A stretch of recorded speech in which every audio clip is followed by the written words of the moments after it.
Hello and welcome back to another installment to Fodder. In this video, we are talking Jurassic World Alive. And yes, I know it's been a while since I've done a YouTube video for Jurassic World Alive, but quite honestly, there's just been nothing to talk about. We are in the longest stalemate that I can remember since the launch of this game. However, that doesn't mean that there is not JWA content being produced. You'll catch me on Twitch, www.twitch.tv/PokeFodder. Mondays, Wednesdays, Fridays, I stream live battles and we talk about whatever is not happening in Jurassic World Alive. So for all of you who come to my YouTube channel and say, where are the JWA videos? They've moved next door. They're on Twitch. Go check them out.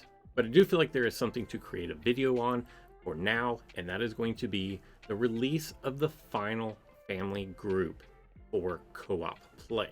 This came out last Friday, and we now have all 11 different families. We know what they all are, and as I was worried about previously that we were going to have weeks and weeks and weeks to go before the next update based on how many families I thought there were going to be, we have the final one. And that doesn't mean that the new release is coming out soon. It just means that there are not going to be nearly as many families as I was initially thinking there would be, looking at the dino decks that we currently have. So in this video, I'm going to run through all 11 families. Now, there's not a whole lot of additional information about these families other than they are specifically for the new cooperative battle mode. Now, what is that? Your guess is as good as mine.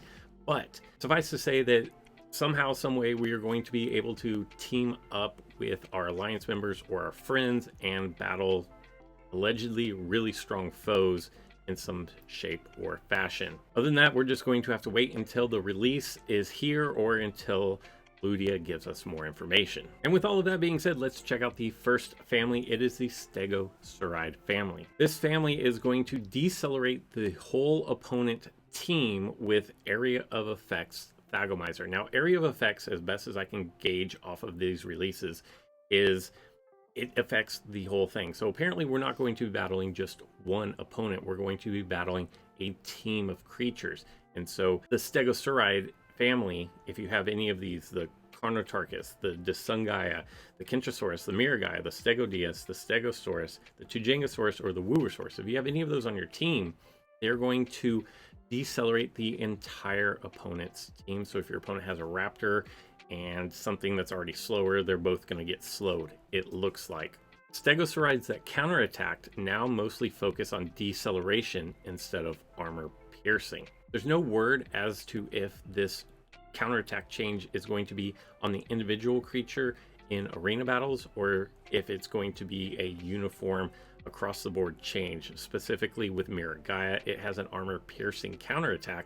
My guess is that it's going to lose that completely in both individual play and in team play or co-op play.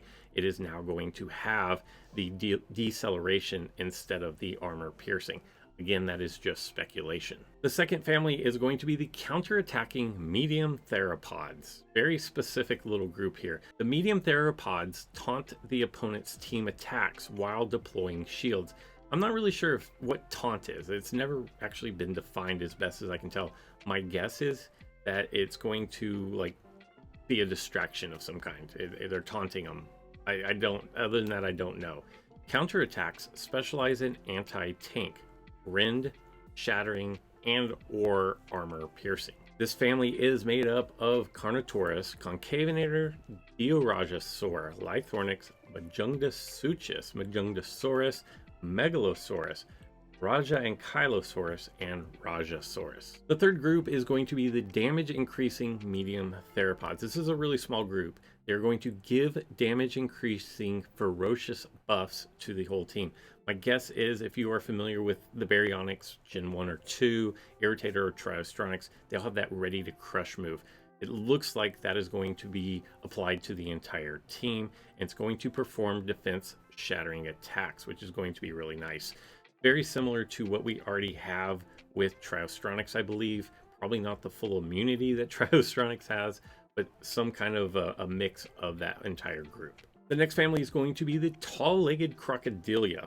Give damage increasing ferocious buffs to the whole team. Now that seems pretty similar to what we just had with the medium Theropods. Give damage increasing ferocious buffs to the whole team. In fact, unless these graphics are glitched or misdone, and that has happened before, the tall-legged Crocodilia and the damage increasing medium Theropods seem to have the same function. So it is what it is at this point. But the tall-legged Crocodilias are going to be Gorgosuchus, Caprosuchus, Megalosuchus, Postmetrodon, and Ostosuchus. Next up, we have the Ankylosaurids. This is going to be armored taunting tanks. Generate shields for the entire team. So again, we don't have details on this, and without actually seeing any of this in action, some of these hints as to what it is or descriptions don't make a whole lot of sense. Armored taunting tanks, yes, that makes sense. The Amargocephalus, the Ankylosaurus Gen 1 and 2, the Ankynitrosaurus, the Nodosaurus, the Scolosaurus, and the Tragodistus all make up this particular family. They're all tanky anyways, so it kind of makes sense that they're armored tanks. Again, we don't know what taunting means. And generate shields for the entire team.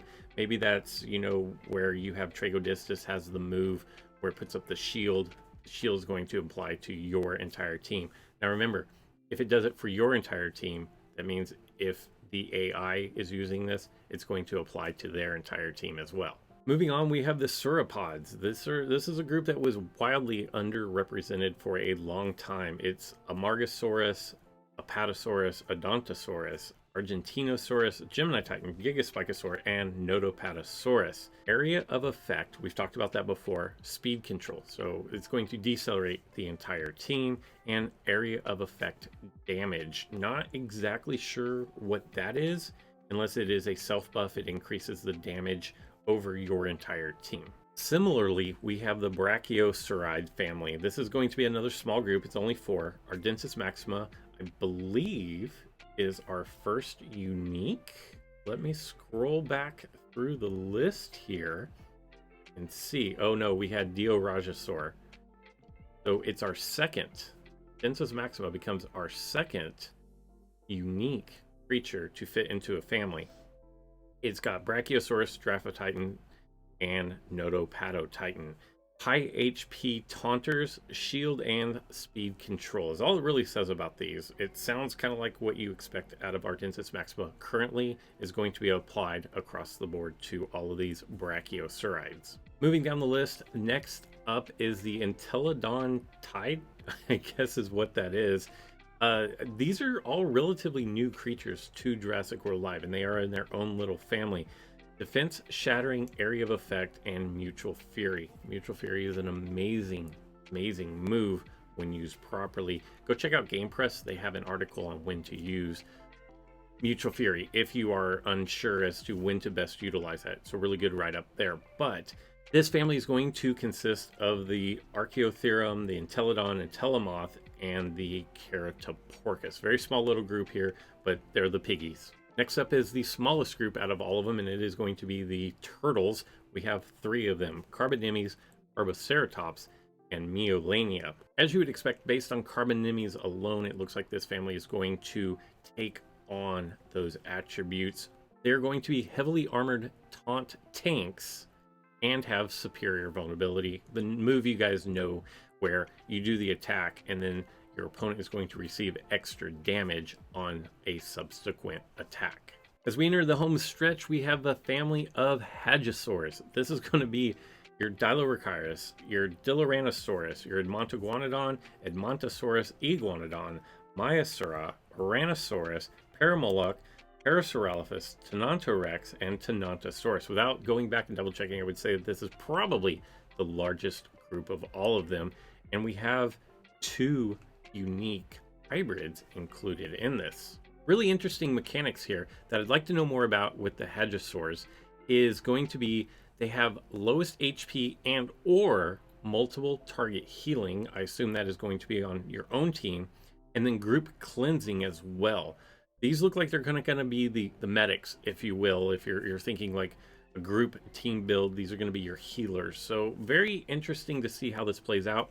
Dilorhynchus has kind of been a forgotten creature of the last few patches. So this might bring some new life to it. It may be for just co-op play, but the ability to heal the group or give target healing to your lowest HP or multiple targets seems like it could be an interesting mechanic. I'd like to see and know more about that specifically. Finally, we have the Rhinoceros, I hope is how you say that. This is, again, a group of relatively new creatures here. We have Brontolasmus, Brontotherium, Elastotherium, Mammotherium, Monolorhino, and Woolly Rhinoceros. Of note, you don't have Mammalinia included in this group, but you do have another unique, and that is going to be the Monolorhino. This family is going to be armored and shielded taunting tanks, some speed control, and anti-dodge abilities. So it kind of seems like, aside from stuns, it looks like we have a counter to everything. You have some speed control, you have anti-dodge, which I think is going to be like a nullification. You have some healing for the anti-bleed. It looks like you have some shields. You have some superior vulnerability. You have the bleeds, the Entelodon and stuff like that. They do, or the Keratoporcus has a bleed. But other than that, like, I don't see stun being represented as an anti-stun or a pro-stun. And nothing targeting specifically any of the bleed creatures as well. So there you have it, the 11 families of co-op. I don't know when the update is coming, and I'm like all of you watching this video, I'm eagerly anticipating this update or more news about the update. I can't imagine we're going to go much longer without knowing more, but as of right now, I don't have any more information to give other than what they've given us here. But yes, I know, I hear, and I see the community's concerns about the staleness of the meta, of everything. And we know that this is going to be a massive update. Otherwise, they would not be refunding all of your stat boosts. Do not change out any of your boosts between now and whenever the update comes, because you're going to trade them in at a 50% reduction, where if you just wait few weeks, a couple weeks, I don't know, you'll get all of those boosts back. So that's where we are with the new update, and people are excited about the new cooperative battle mode. They're just ready for it to be here already. If you need more Jurassic World Alive content, I highly implore you to head over to Twitch and check me out. If you don't know when I'm going live, make sure you are following me on Twitter. I post whenever I go live over there, and then you can come hang out. We can talk about whatever. You can watch me lose in battles. You can watch me win in battles. The Battle Arena, A, is a new month reset. It's always really difficult to get any kind of traction, and B, it's just kind of, it's kind of the Wild West out there right now, at least in library, which I'm in now, although very quickly I'm going to be falling out of library based on the amount of losses I'm taking right now.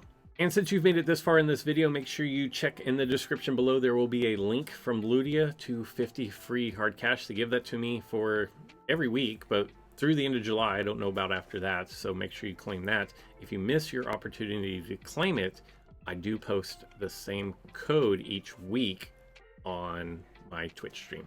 That's all I've got for this one. I hope you guys enjoyed it, and until next time.